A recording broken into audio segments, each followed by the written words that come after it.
Welcome to 35 West. I'm Chris Hernandez-Roy, Deputy Director of the Americas Program at CSIS and co-host of the 35 West podcast. Was how professional the Mexican government. Are we ready? I don't think. Reform trends in Argentina. Right. And that's what happened. Role at all in the NAFTA negotiations. Welcome to 35 West. I'm Chris Hernandez-Roy, Senior Fellow and Deputy Director of the Americas Program at CSIS and the co-host of the 35 West podcast. Prime Minister Mark Carney led the Liberal Party to a narrow victory in Canada's pivotal election on April 28th. Running a campaign centered on uniting Canadians against U.S. President Trump's annexation threats and punitive tariffs, Mr. Carney orchestrated a remarkable political comeback for the Liberals, who had been expected to suffer a landslide defeat until just a few months earlier. The Liberal Party secured 169 seats, followed by the Conservatives under Pierre Poilievre with 143. While the Conservatives made gains from the previous election, Mr. Poilievre lost his seat in Ottawa, a stinging defeat considering he had been the frontrunner to become the next Prime Minister since April of 2024. Despite the win, Mr. Carney now faces the steep challenge of governing with a minority. With the Liberals short of the 172 seats needed for a majority in the House of Commons, Carney must quickly forge alliances and name his cabinet. His ability to deliver on domestic issues will shape his legacy as much as his handling of relations with Washington. Balancing these priorities will not be an easy task, and Prime Minister Carney has no time to waste. To help us understand what the election results mean for Canada and how relations between Canada and the United States will evolve under a Carney government, we're delighted to be joined today by Dr. Andrew Potter, a renowned author and associate professor at the Max Bell School of Public Policy at McGill University. Prior to his current role, Dr. Potter was editor-in-chief at the Ottawa Citizen and public affairs columnist at Maclean's magazine. He's also authored the book, The Authenticity Hoax, How We Get Lost Finding Ourselves, and co-authored the best-selling book, The Rebel Cell, Why the Culture Can't Be Jammed. In this episode, we will dive into the aftermath of Canada's election, Mark Carney's domestic agenda, and the future of U.S.-Canada relations under his leadership. Thank you for joining us today, Dr. Potter. No, it's my pleasure. Thanks for having me on. Prime Minister Carney's electoral win was a remarkable political comeback for the Liberals, securing a fourth term in office. Nevertheless, he narrowly missed out on a majority. As a result, he must now move swiftly to build alliances as Canada continues its high-stakes negotiation with the Trump administration. Andrew, can you begin by sketching a scene setter for our audience? What does this election outcome signal for Canada? And how will Prime Minister Carney find unity with other parties at a pivotal time for Canada's sovereignty? I think let's start by stepping back just a bit. There's no question that the Liberal victory and Carney's victory was a serious 180 from where the polls were sitting, just a few months prior. One thing worth keeping in mind is the Liberal Party of Canada has a floor, a natural sort of de facto floor of about 30 to 32% of the vote. And they were polling somewhere around 16 to 20 in late fall of 2024. That was entirely a function of the deep-seated dislike of Justin Trudeau. I talked to a pollster a few months ago about this, and he said that Justin Trudeau, the Liberal leader and the Prime Minister, was polling at levels he'd never seen in his entire career, going back to the 1980s. A lot of what you saw with the so-called sort of Carney bounce was just simply getting rid of Justin Trudeau. So basically, the Liberals got a 10% bump in the polls just by getting rid of Trudeau. And then, you factor in sort of the Trump factor, which was huge and dominant throughout the election. And you ended up with the Liberals coming to this surprising victory. One thing that I think is worth noting is that even though he has a minority and he's 3 seats short of majority government, the one party he needs to sort of support him in the House, the NDP, it ceased to exist as a functioning party. They only got 7 seats. They don't have official party status, and they don't have a leader. There is no world where any of those 7 MPs are going to vote to bring the government down. I think for all intents and purposes, Mark Carney can govern as if he has a majority for the foreseeable future, 1 to 2 years. And I don't think he has to offer anything at all to the NDP to get that support. I think mere self-preservation will dictate that they'll end up supporting him. They just want to keep their jobs. They don't have any money. They don't have a leader, right? So I think he's in a pretty good shape next little while. The problem he has, of course, is he has to deal with Donald Trump sort of at the continental level. And he's also dealing with what's starting to look like a fairly serious Western alienation / perhaps Western separatist problem coming out of Alberta. And there's further questions about what role, if anything, the Trump administration might play in that. There's a lot on Mark Carney's plate. He has to move fast, and I hope he gets a team around him that enables him to step quickly because like you said, there's a lot going on. I'm going to actually ask you a little bit further along in the podcast about Western secessionism. But just on that last point that you mentioned, you hope that he has a good team around him. He has yet to name his cabinet. He has some holdovers from his previous cabinet. Do you have any insights on what the new Liberal cabinet might look like? Just sort of looking at the caucus he has, it's going to look a lot like the old Liberal cabinet, I would say, unfortunately. And the team around him is going to look a lot like the old Trudeau team, somewhat unfortunately. I'll say a few things, like just personally, I think that it's pretty shocking to me that the Liberals are in a position where they've set themselves up as the party to fix the problems, a great number of which they were the direct cause of which that have sort of bedeviled the country for the last decade. But that's the situation we're in. I personally think Mark Carney is a much different beast than Justin Trudeau. I think he's got a lot more gravitas and probably a lot more political capital behind him. But yeah, what his team is going to look like and the people around him is going to look a lot like the old Justin Trudeau team. And I have to be honest, that's not a great sign. Well, hopefully he can mold them into a different direction or push them into a different direction. Yeah, that's the hope. Let's switch to the Conservatives for a minute. They secured their largest share of the popular vote since 1988, winning more seats than they did in the previous parliament. Yet their leader, Pierre Poilievre, lost his own seat, a seat in Carleton that he'd held for over 20 years and blowing a double-digit lead that they had in the polls since over a year, actually. So there are now, some mumblings or grumblings about his continued leadership. Do you think there's a reckoning to be had in the Conservative Party after this election with sort of mixed results? Yeah, there is. There's a lot to say on that. First things first, Pierre Poilievre is a very talented politician in a certain environment and against a certain type of opponent. In a sense, he was almost machine-made for beating Justin Trudeau. My take on this is that Justin Trudeau led perhaps the most unserious government in Canada in my lifetime, probably since Confederation. But the reason Pierre Poilievre was ahead in the polls was not because he was a serious response.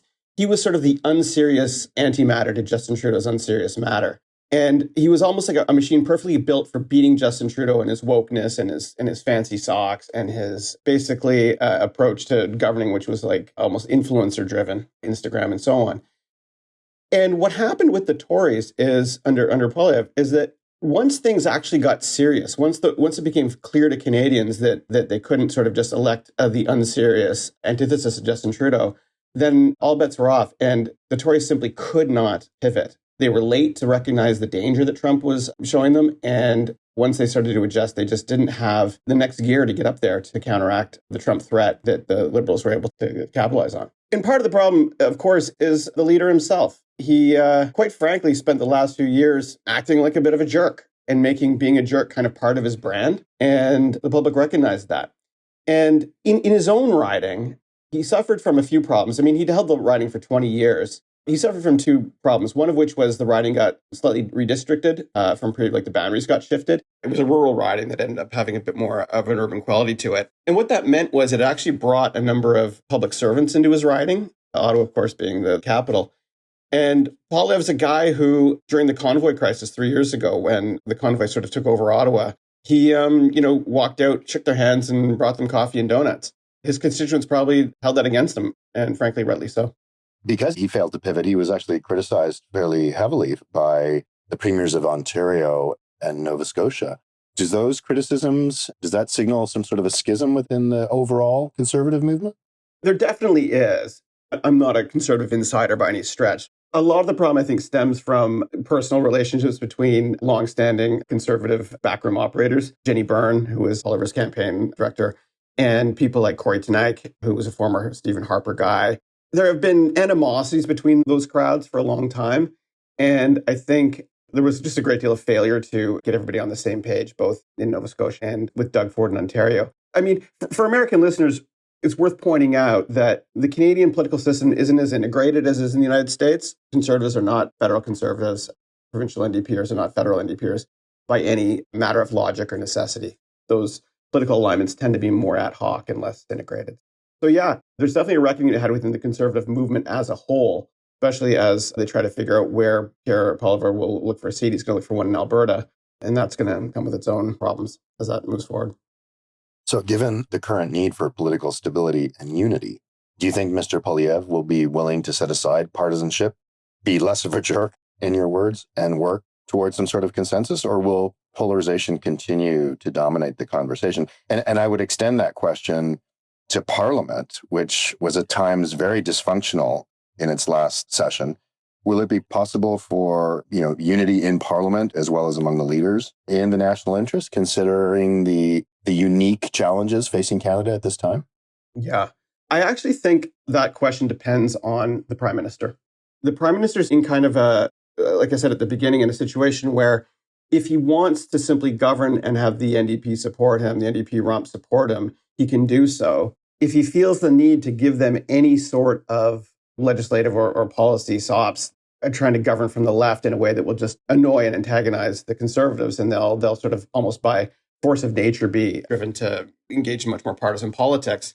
If I were Mark Carney and I were genuinely concerned with the state of the country, the state of unity, the state of our relationship with the United States, and frankly, my legacy, I would come out with an agenda that is much more focused on the actual things that both the Conservatives and the Liberals agreed upon, which is that Canada needs to build. The theme Build Canada was a dominant part of both of those parties' major policies, a recognition that this is a country that for a very long time has not been able to get anything substantial built, that our GDP per capita has been dropping for a considerably long time, and that the sinews and bonds of national unity and citizenship have deeply frayed. And so if Mark Carney were to come out with, say 3 to 5 things and say these are the nation building projects, an Energy East pipeline, a national high-speed rail system, an internal market, and so on, that are part and parcel of conservative thinking and the conservative agenda, then I think you could have something close to a national unity government that genuinely strengthens the country, but that will come at the disadvantage of undermining the conservative case for why it should replace the Liberals in 2 years, 3 years, 4 years, what have you. So that's the unfortunate political calculus. I have a great deal of hope that will happen, that there will be some kind of unity project put forth by the Prime Minister that would keep the partisanship out, but I have no great faith that it will. Let's turn to the economy for a minute. I think it's true to say that both parties, they agreed on, what the issues were. I think you just alluded to that. They just had different approaches maybe to how to address them. For the Prime Minister, during the campaign, he pledged $25 billion in loans and $1 billion in equity financing for makers of prefabricated homes and the severe housing shortage. He promised a $25 billion export credit, a $5 billion in trade infrastructure, $2 billion to boost the domestic content of cars produced in Canada, part of the response to tariffs, and many other promises. What will the Prime Minister do to jumpstart the economy to make it more resilient? What are some of the potential risks of this really more interventionist spending strategy that he outlined during the campaign? I'll take that question first. The risks, of course, are that they end up doing what the Liberal government spent the last 10 years doing, which is spending a great deal of money trying to pick winners and on bespoke pet projects, either to jumpstart local economic development, whether it's battery plants for cars or whether it's hydrogen plants in the East Coast. It's a lot of policy vaporware that is seeing billions of dollars get spent on things that never really come to fruition, but that are driven entirely by, frankly, political calculus and not economic calculus. So that's the great danger. And that's the unfortunate thing about the Liberal policy is, as you said, the Conservatives and the Liberals are aligned on where things need to go and what needs to happen, but they differ greatly on how to get there.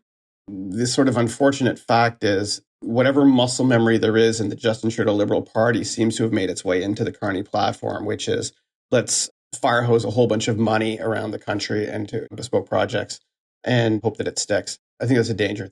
The finances of the country aren't great, and they don't look to get much better anytime soon. Let's talk for a second about the economy and vis-a-vis President Trump's tariffs. He's claimed several times that Canada is being subsidized by the United States. He often throws out the figure of $200 billion a year. Mr. Carney has defended maintaining Canada's retaliatory tariffs against the U.S., but has also warned that expanding them would end up hurting Canadians more than Americans, given Canada's much smaller economy and its, one could say, over-reliance on exports. Given this delicate balance, how do you think the Prime Minister can build a more tariff-resilient economy? I think the main thing he needs to do And I think probably top their agenda, there's going to be a First Minister's meeting, I think, in Saskatchewan in June. I think they've scheduled. Completing the internal market would be pretty useful. Canada has very large and significant internal barriers to trade that have been in place and growing over decades, despite the fact that the country was founded on the principle of an internal common market. It was founded, actually, one of the drivers of Confederation in 1867 was American protectionism. The other was the Civil War, but American protectionism. And so the idea was, well, the British colonies need a larger internal market. So that was the plan, and it never really worked out that way. So completing the internal market would be good. Making it easier to get our resources to ports and to tidewater would be very useful. Canada needs at least one more pipeline, an eastern pipeline. The old Energy East one probably needs to get built. There's a whole lot of work that needs to be done at the basic infrastructural level internally. And Canadians need to get serious about finding external markets. This is a story as old as time, at least since I was a kid. People are talking about a third option. Canada needs to look to Europe, look to Asia, and so on for its markets. And then we sign a free trade agreement and then NAFTA, and we just start integrating ourselves into the North American economy. In a sense, the tariffs will simply do the work for us. And there was signs, the Globe and Mail up here, the national newspaper, had a story about how Canadian businesses are already finding placement markets overseas for a lot of the stuff that's been tariffed. So honestly, from the perspective of how can we tariff-proof our economy, well, keep the tariffs there and the economy will adjust when it comes to external markets. Mark Carney met President Trump in Washington on May 6th for their first in-person meeting. The encounter was cordial but tense at times, or at least the issues that were raised created tension, with the president reiterating, his musings about the 51st state and about the artificial border that was traced many years ago, to which Prime Minister Carney replied very clearly and more than once that Canada is not for sale. How do you see the U.S.-Canada relationship evolving under this new dynamic? And what are the key issues the president is likely to prioritize in negotiations? How is it going to evolve? Well, it's funny. I have some American in-laws who are visiting a few weeks ago, and they were surprised to sort of realize just how angry Canadians are and actually how fearful a lot of Canadians are. The American president genuinely scared a lot of Canadians, probably by design, but also Canadians remain quite angry about this. So at just the interpersonal level, the relationship is not great. I will say, though, that, look, Canada shares a continent with the United States, and that is not going to change. Much as Canadians might wish they could just sort of saw the continent off at the parallel and drift over halfway to Europe or something like that, it's just simply not going to happen. So we need to figure out how to get along. A lot of how things evolve, quite frankly, depends entirely on the American president. From talking to friends of mine who are in government, either at the provincial level or in Ottawa, and also a friend of mine who works in the embassy of a substantial ally in Washington, one of the hardest things that people are finding is that they can't get a straight answer about what the administration actually wants. And you saw this, I think, with the Japanese delegation a while ago coming to sort of say, we're here to make a deal. And the administration doesn't really know what it's actually asking for. So to the extent to which the Canada-U.S. relationship continues to operate the level of bluster and goading and taunting and sort of coy remarks about annexation and so on, and refusal to say, I would never invade Canada under any conditions because it's an ally, those sorts of things will continue to weigh on the relationship in fairly profound ways. How those work themselves out, I'm not qualified to say, and I don't think anyone really knows. I have very black moments where I'm very, very concerned about what might happen, and other times I think, it'll just kind of, there'll be a reversion to the mean. I can't say. I'm very worried, but I don't really know which direction things are going to go.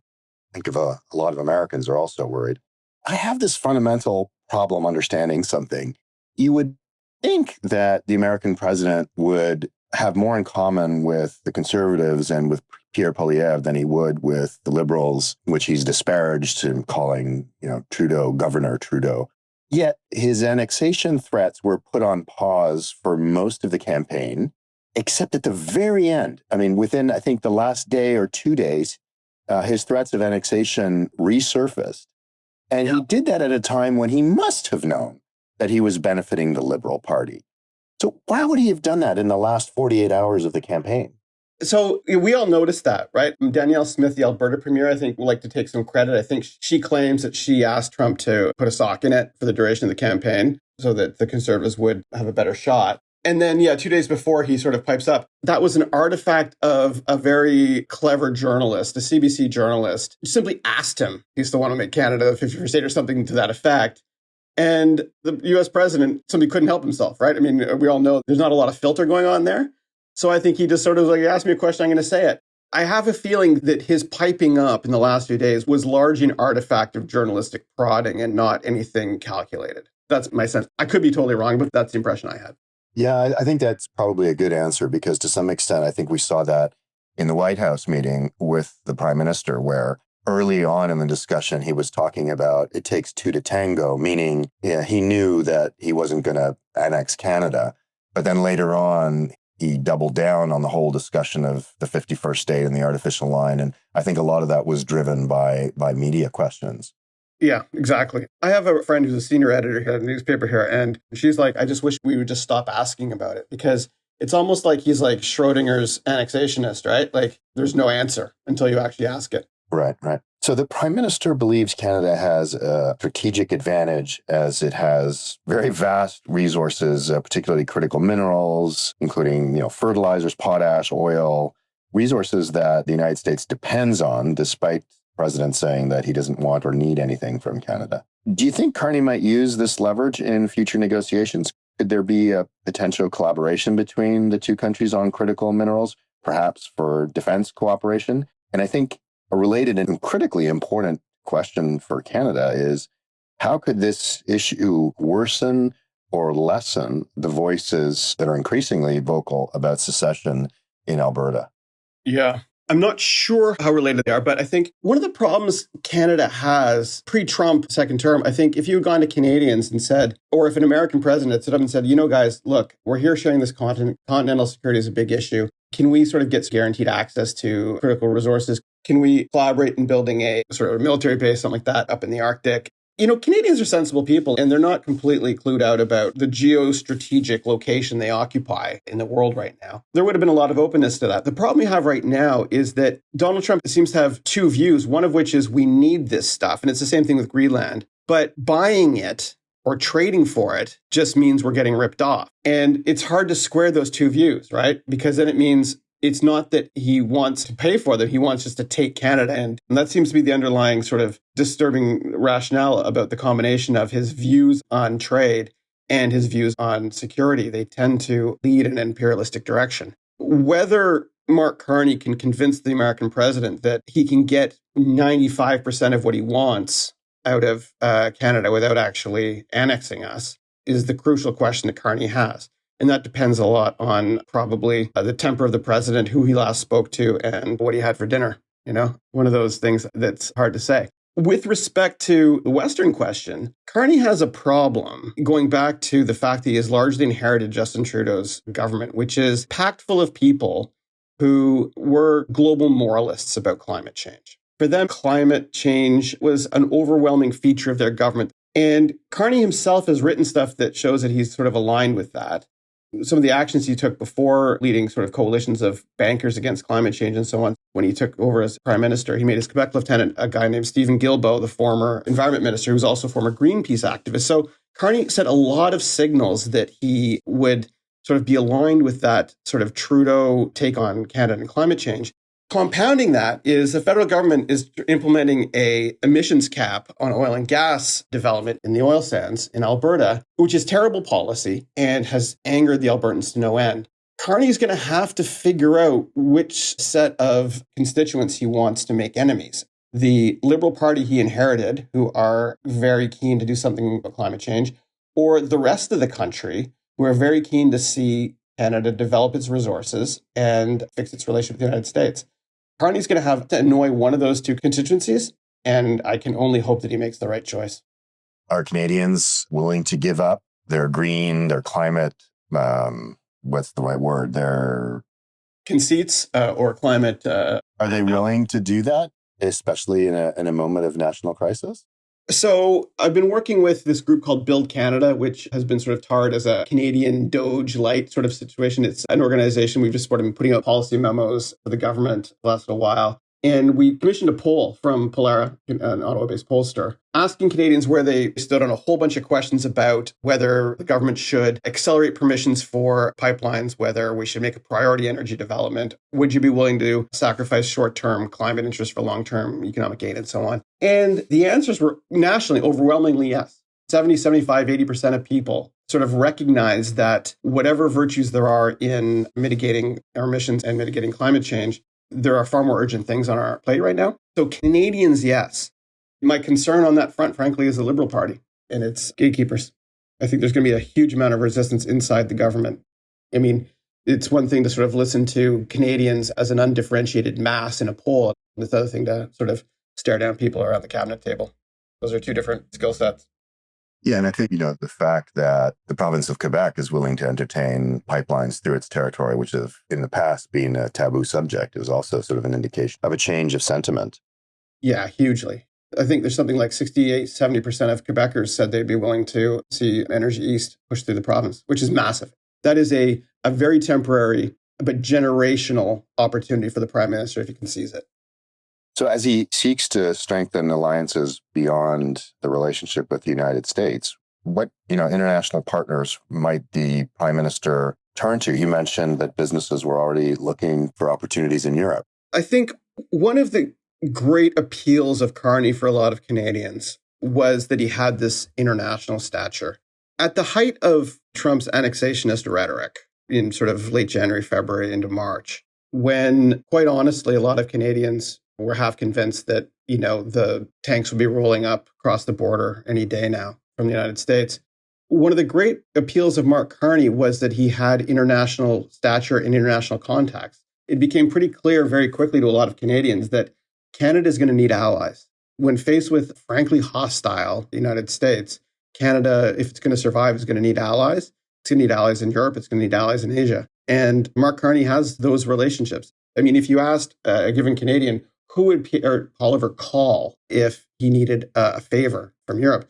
The answer is nobody, right? Whereas Mark Carney has, from his time as the governor of the Bank of Canada, from his time leading other international institutions, he's got a massive Rolodex of very influential people in both government and outside of government in Europe, Asia, and elsewhere. So who can he call on? Just about anybody. He's already been reaching out to the UK. I mean, he made a trip before the election to Britain where he pretty clearly went there to ask the King of England, who also happens to be the King of Canada, if he would give the throne speech. I suspected at the time that's what he went there to do. And lo and behold, King Charles is going to be giving the throne speech when Parliament opens probably in June. So yeah, Carney has the ability to draw on business contacts, finance contacts, and political contacts.